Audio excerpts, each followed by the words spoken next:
नमस्कार दोस्तों, आज हम एक ऐसे शख्स से मिलने जा रहे हैं जो आज हमारे चुम्मू के बार एसोसिएशन के अध्यक्ष को सुशोभित हैं। जीवन में उन्होंने पिछले 15 वर्ष में इतना संघर्ष किया कि शायद मैंने ऐसा कोई व्यक्ति नहीं देखा जिन्होंने इस प्रकार का संघर्ष करके, जिन्होंने काफ़ी चुनाव भी लड़े हैं, सरपंचों के चुनाव भी लड़े हैं, साथ साथ में राजनीति में विश्वविद्यालय के चुनाव भी जिन्होंने लड़ा है और जीवन में असफलताओं को देखते देखते आज वो इस मुकाम पे पहुंच गए हैं कि आज चुम्मू के बार के एसोसिएशन अध्यक्ष के पद को सुशोभित कर रहे हैं। साथ ही साथ ये इस प्रकार के सामाजिक कार्य भी करते हैं जो एक इनकी संस्था है, ग्रामीण युवा कल्याण संस्था, जो चुम्मू के विधायक श्री रामलाल जी शर्मा के सानिध्य में कार्य करते हैं। सन 96 से ये संस्था चालू है और इस संस्था में उन्होंने बेटी बचाओ बेटी पढ़ाओ, इसके साथ साथ जो राजस्थान का जो एरिया है, एक ड्राई जोन एरिया है, इसमें पानी की एक एक बूंद बचाने के लिए भी वो कार्य कर रहे हैं। आज हम ऐसे शख्स से मिलने जा रहे हैं जिनका नाम है Shri Vishwanath ji Sharma, the bar association चुम्मू के अध्यक्ष श्री विश्वनाथ जी। तो मैं चलता हूँ सीधा पहले आशीष जी के साथ। नमस्ते जी।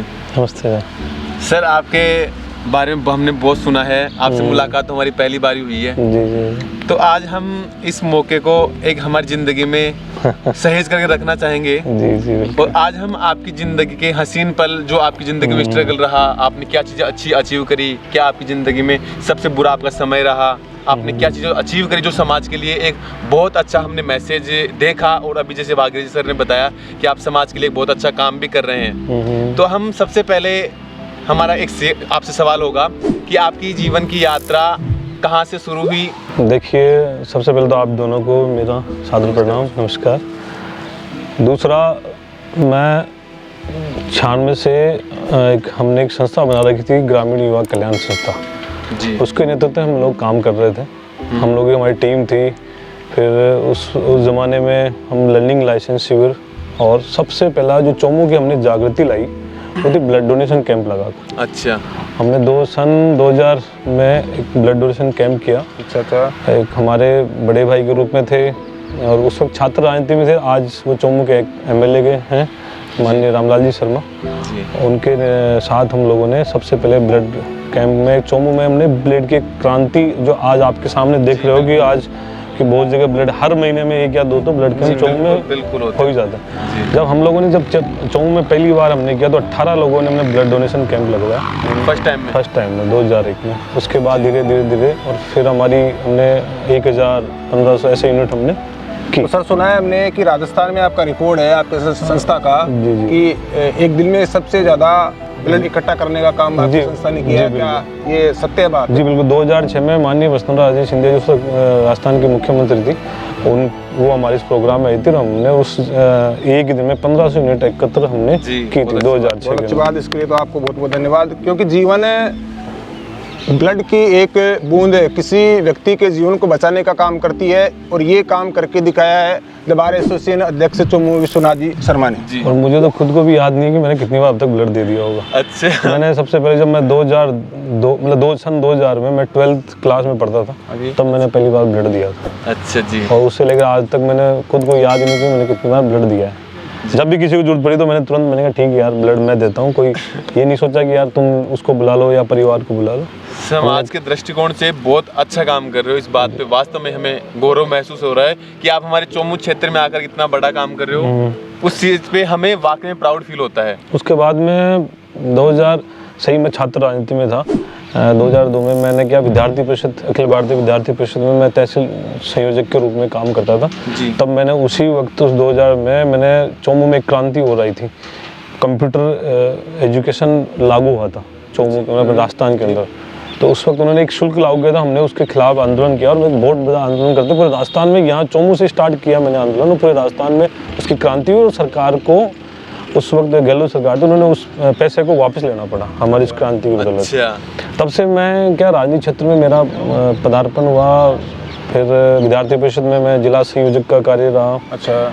फिर उसके बाद में मैं RL सरिया कालड़ा कॉलेज में छात्र राजनीति के रूप में मैं वहाँ चला गया। जी। उसके बाद में मैंने वहाँ चुनाव लड़ने का था, लेकिन बदकिस्मती या भगवान को मंजूर नहीं था ये सब कौन चीज़ें। सी यूनिवर्सिटी में उस टाइम आप? कालरा कॉलेज से। अच्छा, आरएल सरिया पीजी कालरा कॉलेज से मैं प्रेसिडेंट का चुनाव लड़के, मेरी पूरी तैयारी थी, लेकिन भगवान का मंजूर नहीं था। और 2005 में या लगभग 2005 के अंदर चुनाव लिंगदो कमेटी के कारण से उसे बैन लगा दिया गया था। अच्छा, चुनाव बंद हो गए। फिर उसके बाद में मैं कालरा में मैंने छात्र राजनीतिक संघर्ष किया काफ़ी। कालरा कॉलेज में मैंने बहुत काम करवाए, वहाँ की हॉस्टल्स को चालू करवाना, वहाँ पे पानी की जो पहले पीने की व्यवस्था बिल्कुल नहीं थी उसको ठीक करवाया। और वहाँ पे भी क्या पार्किंग और एक शुल्क लेते थे, वहाँ पे एक नया ही शुल्क लागू कर दिया था उन्होंने, पार्किंग का शुल्क, वहाँ पे एक विकास शुल्क का पैसा, मैंने बहुत सी चीज़ों पे मैंने छात्रों के हितों के लिए कार्य था। उसके बाद में फिर मेरा संघर्ष जारी रहा, मैं पीछे नहीं हटा अपने संघर्षों से। ठीक है, जो एक कवि ने कुछ कहा है, सफलता मिले या ना मिले ये मुकद्दर की बात है। सही है, लेकिन आप मेहनत क्यों नहीं करें? सफलता मिले या ना मिले ये तो मुकद्दर की बात है, आप कोशिश ना करें ये तो गलत बात है। गलत बात है, बिल्कुल। तो मैंने अपने इष्ट आराध्य बजरंगबली को याद रखते हुए और मैंने अपना संघर्ष जारी रखा। और राजस्थान विश्वविद्यालय में मैं लॉ कॉलेज मॉर्निंग में मेरा चुनाव राजनीति के क्षेत्र से मैंने वहाँ लॉ के अंदर गया, लेकिन हमने संघर्ष किया। और 2010 तक हमने संघर्ष किया छात्र राजनीति के लिए। राजस्थान यूनिवर्सिटी में भी मैंने विद्यार्थी परिषद को बहुत काम किया, वहाँ पे भी हमने जगह जगह जो भी छात्रों के लिए तो जो काम करना होता है वो सारा काम हमने किया। फिर 2010 के बाद में जब मैं उस साल पास आउट हुआ, लॉ मेरी 2000 कंप्लीट हो गई थी, उसके बाद में 2010 में लिंगदो कमेटी हट गई थी और चुनाव निकलने के बाद भी वहाँ से चुनाव डिक्लेयर हुए। फिर भी बहुत अफसोस हुआ, ठीक है जिसके लिए हम गए थे वो नहीं हो पाया, क्योंकि उस वक्त उन्होंने क्राइटेरिया कर दिया कि 25 साल एक उम्र फिक्स होनी चाहिए, उससे ज़्यादा चुनाव नहीं लड़ सकते। तो सर आपने किसी ज्योतिषी को नहीं दिखाया कि आपके कहीं राजनीति का रेख भी है कि नहीं है? उसके बाद अभी मैं ज्योतिषी को जरूरत नहीं पड़ी ना उस वक्त, फिर उससे आगे बढ़ा। उसके बाद में फिर मैंने 2010 में मैंने मेरी ग्राम पंचायत उदयपुरिया में मैंने सरपंच का चुनाव लड़ा जी। उसमें मैं कुछ वोटों से चुनाव हारा। फिर मेरा संघर्ष जारी रहा, फिर मैंने संघर्ष में मैं पीछे नहीं हटा, मैंने मेरे परमात्मा को और अपने कर्मों पे भी विश्वास रखा। किसी ने कहा था आदमी की आपकी नीयत ठीक है तो सब काम सही होंगे। सही है जी। और सफलता तो जिस दिन ऊपर वाले की मर्जी होगी तभी मिलेगी, लेकिन हम कोशिश करते रहें, ऐसा मेरा विचार रहा। और फिर 2015 में मैंने फिर चुनाव लड़ा सरपंच का। लेकिन फिर बदनीयत से मैं 130 वोटों से फिर 130 वोटों से मैं फिर चुनाव हार गया। अच्छा, लेकिन ठीक है, फिर भी संघर्ष जारी रखा, राजनीति में कुछ करने का था भाई, कोशिश करनी नहीं छोड़ी। कोशिश करना था कि जिस क्षेत्र में मैं जब 2000 से सन 2000 से लग रहा था तो लोगों की मेरे से अपेक्षाएं ज़्यादा हो गई। अब राजनीति में आगे जब तक आपके पास कोई पद नहीं होगा ना तब तक आप लोगों की अपेक्षाओं पे नहीं वैल्यू नहीं लोगों की अपेक्षाओं पे आप खड़े नहीं उतर सकते। आपको रिप्रेजेंटेटिव करना होता है, आप कहीं जा रहे हैं, आप कह रहे हैं कि मैं से इसका काम कर रहा हूँ, तो आप क्या हो, लोगों की लगना चाहिए ना। जब पद होता है वो आइडेंटिफाई होती है पद आदमी। हाँ, समझिए। पद लेना या सरपंच बनना या ये बनना ये नहीं होना चाहिए, सेवा के भाव से हमें काम करना है, उसके लिए पद लेना जी। पद के दो तरीके होते हैं कि एक तो हर आदमी को एक मौका मिलता है उस पद में रहते हुए आप काम करें, एक तो आप उस पद का उपयोग करें, आप सेवा करें, सेवा के रूप में आप करें, तो उस सेवा के लिए आपको एक आइडेंटिफाई आपको होना चाहिए होता है। समझ गया। तो उसके लिए पद होता है लेकिन उसके लिए मैं ये प्रयासरत रहा, लेकिन फिर भी मैंने लोगों की सेवा या काम करना नहीं छोड़ा। और मैं फिर 2016 में मैंने बार एसोसिएशन से चुनाव लड़ा जी। और फिर वहाँ भी मैं 16 वोटों से चुनाव हार गया। अब ठीक है, कोई नहीं। फिर इस बार 2021 में फिर मैंने बार एसोसिएशन चुनाव लड़ा और मैं इस बार विजयी रहा। अच्छा, कांग्रेस इस बार मेरे को साथ दिया और नीति ने दिया, भगवान का आशीर्वाद भी रहा। मतलब आपने जर्नी में जो चीज बताई नहीं, उसका भी एक कारण था, मैं 2016 में नहीं लड़ता चुनाव। उससे पहले क्या हुआ कि 2020 में मैं सरपंच का चुनाव लड़ने में था, लेकिन फिर नीति ने ये रहा कि चुनाव एसटी की सीट आ गई, जनरल की सीट ही नहीं आ पाई। अच्छा। तो इसलिए नहीं लड़ा। फिर मैंने सोचा, मैंने कहा यार अब वो टाइम फिर अब क्यों 5 साल बैक जा रहे हैं, तो फिर मैंने बार एसोसिएशन में भाई लोगों ने कहा कि यार अब इस बार लड़ते हैं चुनाव, तो फिर मैं लड़ा और सब भाइयों ने साथ दिया। 2019 20 में 2020 में 21 में 2021 2021 में हाँ आप बार एसोसिएशन के अध्यक्ष चुने गए। जी जी। तो इन 10 वर्ष में आपको ऐसा लगा नहीं कि जनता ने आपको निष्क्रिय किया हो कि नहीं, आप राजनीति में बढ़ नहीं सकते, ऐसा कुछ ऐसी कोई कठिनाई जनता सामने आई आपकी?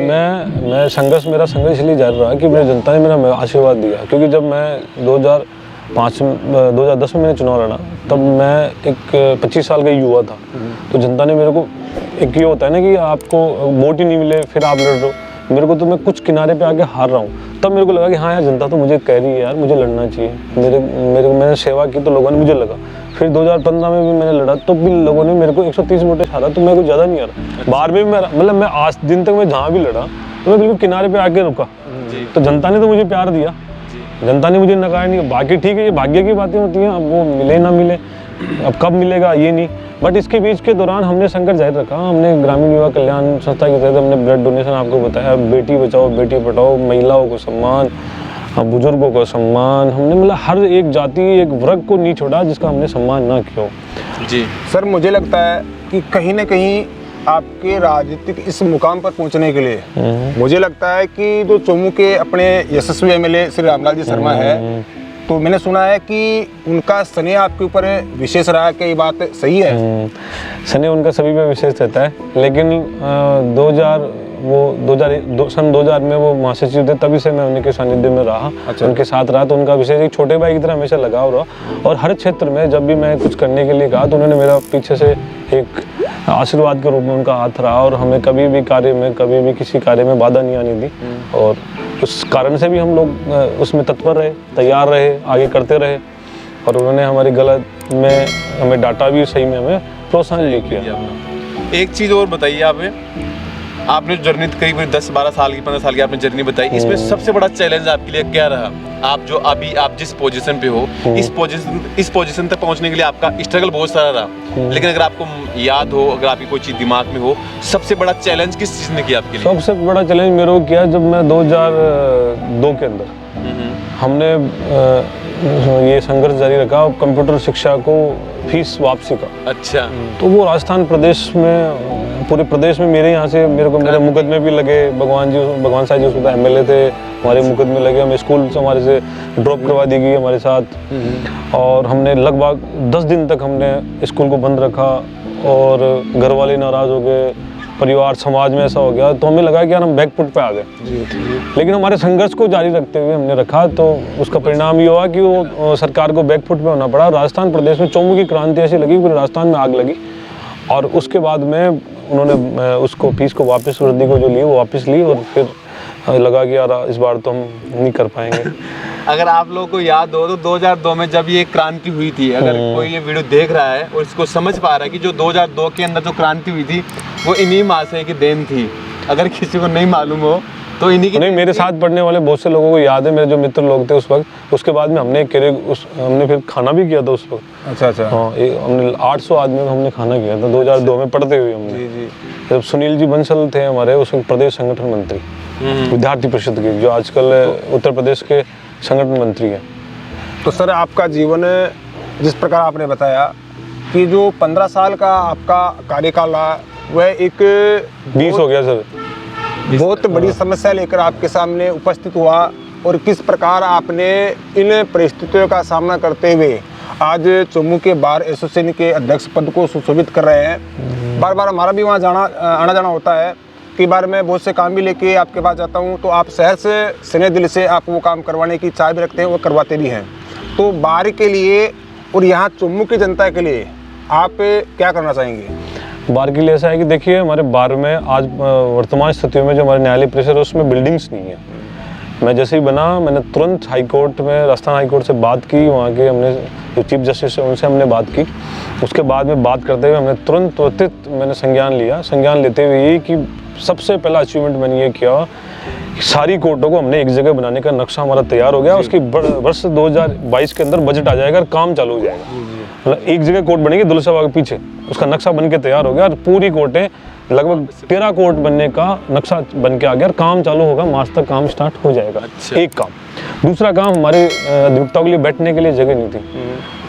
तुरंत उसी के बाद में मेरा दूसरा काम ये है, उसका मैं 5 फरवरी को, भगवान ने चाहे तो अभी उसका टेंडर होने में है, उसके 30 लाख रुपए विधायक जी ने हमें बजट के लिए दिया है, और बाकी पैसा हम 100 चैम्बर्स हम उसी साइड में सारे अधिवक्ताओं के लिए 100 चैम्बर्स का निर्माण करवा रहे हैं। तो जल्दी ज़्यादा ज़्यादा वो भी हम मई तक या जून तक वो चैम्बर्स हम बना देंगे हम चैम्बर्स। अच्छा। हाँ, काम चालू होने वाला है, हम बना देंगे, उसका तो सारा काम हो गया हमारा। जी। तीसरा हमने एक काम किया, इसी 1 वर्षों के दौरान मैंने, पहले हमारे अधिवक्ताओं की मृत्यु पर मात्र 1 लाख रुपए मिला करता था बार एसोसिएशन की तरफ से, हमारे को और वकीलों के पास और कोई फंड नहीं होता था। इसी वर्ष अभी परसों 22 तारीख को, मतलब परसों 17 तारीख को ही मैंने जनरल हाउस में हमने बुलाकर उसको अनुशासन कर दी गई है।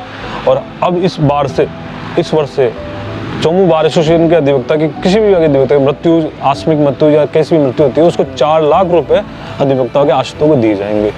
ये 3 अचीवमेंट मेरे इस 1 वर्ष के रहे। मतलब अच्छा काम कर रहे हो आप समाज के लिए। वो तो ठीक है सर, एक बात मैं आपको और पूछूंगा कि आज का युवा जो इस समय भटकता जा रहा है, राह पे नहीं चल रहा, क्योंकि अपन सब एक ग्रामीण परिवेश में आते हैं और ग्रामीण परिवेश में रहते हुए हमारे यहाँ के जो छात्र हैं, आज जो कोरोना पूरा विश्व इससे लड़ाई लड़ रहा है, आज भारत के यशस्वी प्रधानमंत्री मोदी जी, राजस्थान के यशस्वी मुख्यमंत्री श्री गहलोत जी, दोनों मिलके जो अभियान चला रहे हैं टीके का, आज लगभग 70% वैक्सीनेशन अपने भारत में हो चुका है। दोनों ही सरकारों को मैं धन्यवाद दूंगा इस चीज़ के लिए। साथ साथ मैं आपको ये कहना चाहूँगा कि जो इंटरनेट के माध्यम से पढ़ाई हो रही है आज, तो कहाँ तक इंटरनेट आज के युवाओं के लिए सही है और कहाँ तक गलत है? देखिए, ये कोरोना महामारी एक वैश्विक महामारी के रूप में पूरे वर्ल्ड के अंदर ही ये रही, और उसके कारण से सभी देशों की हालत हम सबको पता है, सबके संज्ञान में है कि क्या क्या नहीं हुआ। लेकिन इसी के साथ लोगों ने अपने संघर्ष के साथ और अपने जीवन को यापन किया। लेकिन उनके साथ आज की जो हमारी युवा पीढ़ी है, उन्होंने ज़्यादा संघर्ष किया मेरी नज़र में। ये इंटरनेट की पढ़ाई है, ये कोई पढ़ाई के रूप में नहीं मानी जा सकती। इंटरनेट एक आवश्यकता है, आज के समय की एक मांग है, लेकिन पढ़ने की जो शिक्षा की जो नीति होती है, वो बच्चे को स्कूल में ही जाने से ही उसको लगता है, एक डिसिप्लिन होता है, उसके पढ़ने का एक टाइम होता है, एक शेड्यूल होता है उसका, वो स्कूल जाने से ही बन पाता है, इससे नहीं बन पाता। जैसे मैं मेरे बच्चे के बारे में कहूँ, मेरा बच्चा जैसे सुबह एक स्कूल से जाना तो उसको जल्दी उठना, जल्दी नहाना, अपना टिफिन तैयार करना और अपने टाइम पे जाना, वापस घर पे आना। लेकिन अब उसका काम हो गया कि वो नहाएगा तो नहाएगा, नहीं नहाएगा बस ऑनलाइन बैठ जाएगा, 1 बजे उठेगा, कोई खाने का नहीं है, पढ़ाई में भी नेटवर्क में प्रॉब्लम होती है, सुनाई नहीं देता, तो वो इंटरेस्ट, बच्चे का भी इंटरेस्ट नहीं होता, उसको बोरिंग सी एक ऐसी होती है। तो मेरी नज़र में तो इंटरनेट पढ़ाई नहीं होकर एक शिक्षा का, तो वैसे ही जो पूर्वकालिक जो हमारी होती है, ये वैसी शिक्षा ही होनी चाहिए। लेकिन अब ये महामारी है, सरकार की जो गाइडलाइंस है उसकी पालना करनी पड़ती है। तो सर, एक अंतिम क्वेश्चन और पूछूंगा आपसे मैं कि आपके जीवन का सबसे बड़ा आनंद वाला दिन और सबसे बड़ा दुखद वाला दिन कौन सा रहा, आप हमारे दर्शकों को बताइए। सबसे हसीन मेमोरेबल चीजें जो जीवन में आप दोबारा जीना की कोशिश करेंगे। देखो, शादियां सबकी होती है, मेरी भी है। शादी नहीं, देखो मेरा सबसे हसीन पल तो जब 2003 में हम लोग सब, मैं 17 साल का था, तब चोमू से विधायक रामलाल जी बने, तो मेरे सबसे खुशी का दिन मेरा वही था। तो सर, छोटे जो आपने तो मेरे मुख की बात सुन ली कि 2003 में जब चोमू के एक ऐसे व्यक्ति को टिकट मिला जो युवा था, जो राजनीति में कुछ जानता नहीं था, अनजान चेहरा था लोगों के लिए, किस प्रकार ग्रामीण परिवेश के लोगों ने आपके जैसे और सबसे बड़ी बात, युवा हमारे पास मतलब बोलने के लिए कोई नेता नहीं था उस वक्त हमारे पास। आपके जैसे कार्यकर्ताओं ने कंधे से कंधा मिला करे आपने यूथ के विधायक को जिताने का काम किया। सबसे खुशी का पल। तो क्या विधायक तब से लेके अब तक जनता पर खरे उतरने का काम उन्होंने किया है? नहीं, खरे पे उतरने का काम किया, तभी तो इस बार वो लगातार दूसरी बार एमएलए हैं। लगातार तो 3 बार एमएलए, लेकिन लगातार दूसरी बार एमएलए हैं। जी। और मुझे लगता है उनके कार्य ऐसे हैं कि वो आने वाले पलों में भी वो बहुत राजस्थान के एक ऊंची राजनीतिक क्षेत्र में अपना नाम कमाएंगे, मेरा तो यही मानना है। और उन पे बालाजी महाराज का वैसे ही आशीर्वाद है। हाँ, सुना है बालाजी के भक्त भी हैं, हर मंगलवार को 8 मिनट में बालाजी, मंगलवार या शनिवार को वो जाएंगे जरूर, एक बार, सप्ताह में एक बार जरूर।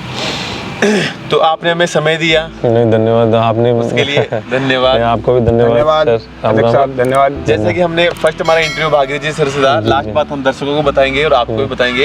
इनको गुरुजी को मैंने लास्ट सवाल यही पूछा था कि आपकी जीवन का सबसे हसीन पल कौन सा था और वो कौन सी यादें थी, तो इन्होंने वही चीज बताई जो अभी आपने बताई कि 2003 में जब एमएलए जो चुनाव हुए थे उनमें जब रामलाल शर्मा जी जीते थे, तो बोला जैसे जीते तो वो थे लेकिन खुशी मुझे ऐसे हो रही जैसे मैं जीता था। तो मतलब ये बात मैंने समझी अभी आपके जीवन से कि आप दूसरों की खुशी में अपनी खुशी ढूंढते हैं ना, तो वास्तव में इंसान की मानसिकता और उसका दृष्टिकोण इंसान को बहुत आगे तक लेकर के जाता है। जी बिल्कुल। ये हमने आपके जीवन से सीखा, और आपने हर बार समाज के लिए कुछ ना कुछ नया करने की रोज हमेशा कोशिश करी, वो समाज के लिए बहुत बड़ा भी काम कर रहे हैं। तो हम इनके जीवन को सही शुभकामनाओं के साथ आज के इस सेशन को खत्म करेंगे। तब तक के लिए मिलते हैं अगले वीडियो में। ओम। राम।